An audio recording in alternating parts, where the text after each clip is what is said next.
Break के बाद एक बार फिर से आप सभी का स्वागत है। तो ओलंपिक में कांस्य पदक जीतने वाली हॉकी की स्टार खिलाड़ी वंदना कटारिया आज हरिद्वार पहुंची, जहां पर रोशनाबाद स्टेडियम में उनका जोरदार और भव्य स्वागत किया गया। कार्यक्रम में प्रशासनिक अधिकारी, परिवार के लोग शामिल हुए। खेल प्रेमियों ने वंदना का फूल मालाओं के साथ स्वागत किया तो मां से गले लगकर वंदना भावुक नजर आई।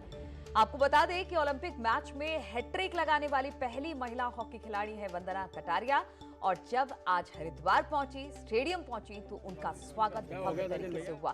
3 तस्वीरें हम आपको दिखा रहे हैं। रोशनाबाद स्टेडियम जब पहुंची तो किस तरह से उनके प्रशंसक, उनके फैन उनके स्वागत के लिए फूल मालाओं के साथ खड़े थे और पूरी तरह से फूल मालाओं से उन्हें लाद दिया। दूसरी तस्वीर हम आपको दिखा रहे हैं, फैंस ने किस तरह से स्वागत किया, ढोल नगाड़े लेकर लोग वहां पर पहुंचे थे। और जब मां से मिली वंदना तो भावुक हो गई। वो क्षण भी हम आपको दिखा रहे हैं।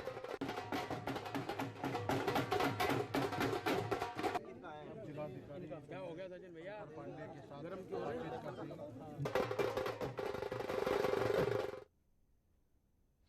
और देश भर के विधायकों, सांसदों के खिलाफ चल रही क्रिमिनल ट्रायल के मामले में सुप्रीम कोर्ट ने अहम निर्देश दिए हैं।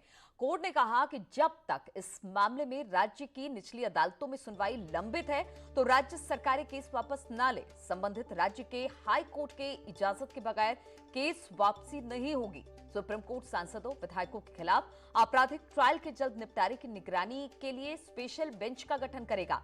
सुप्रीम कोर्ट ने कहा कि 2 हफ्ते के अंदर केंद्र सरकार बताए कि किस सांसद, विधायक के खिलाफ कितने केस पेंडिंग हैं। जिन केसों की वीडियो कॉन्फ्रेंसिंग से चल रही है उनका स्टेटस भी बताना होगा सरकार को। देश भर के सांसद और विधायकों के खिलाफ चल रहे क्रिमिनल ट्रायल के मामले में सुप्रीम कोर्ट में अहम सुनवाई हुई।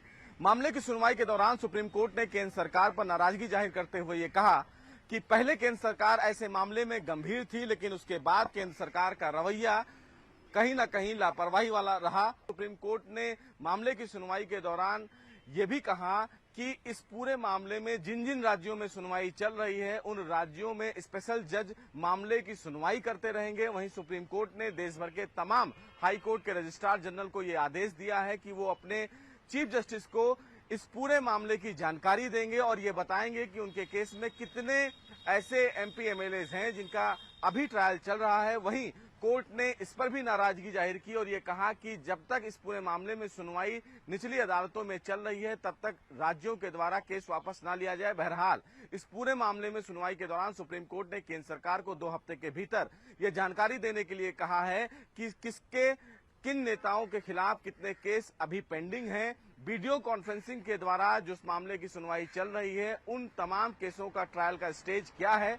अब इस पूरे मामले में सुप्रीम कोर्ट ने यह भी कहा है कि ऐसे मामलों की सुनवाई के लिए सुप्रीम कोर्ट एक स्पेशल बेंच का गठन करेगा जो देश भर में चल रहे तमाम मुकदमों की मॉनिटरिंग करेंगे। कैमरामैन रमेश सत्ताकन के साथ सुशील पांडे, न्यूज़ 18 दिल्ली। और सुप्रीम कोर्ट के फैसले का विपक्षी दल समाजवादी पार्टी और कांग्रेस ने स्वागत किया और कहा कि उत्तर प्रदेश में हजारों बीजेपी कार्यकर्ताओं के ऊपर केस वापस लिए गए हैं।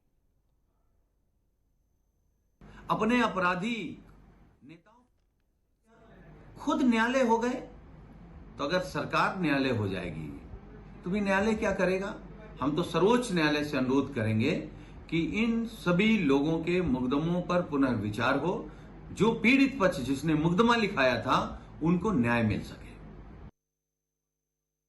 कोई भी फैसला राजनीतिक निहितार्थ से नहीं, सामाजिक निहितार्थ से होना चाहिए। अगर सुप्रीम कोर्ट ने ये आदेश दिया है तो इसका अक्षरश पालन सारी सरकारों को करना होगा, विशेष रूप से भारतीय जनता पार्टी की सरकार को करना होगा, क्योंकि उन्होंने अभी पिछले दिनों में उत्तर प्रदेश में 20,000 आपराधिक मुकदमे अपने कार्यकर्ताओं से वापस लिए। तो इन तमाम खबरों के साथ इस बुलेटिन में फिलहाल इतना ही। रुकेंगे छोटे से ब्रेक के लिए, लेकिन ब्रेक के बाद भी खबरों का सिलसिला लगातार जारी है। पकड़े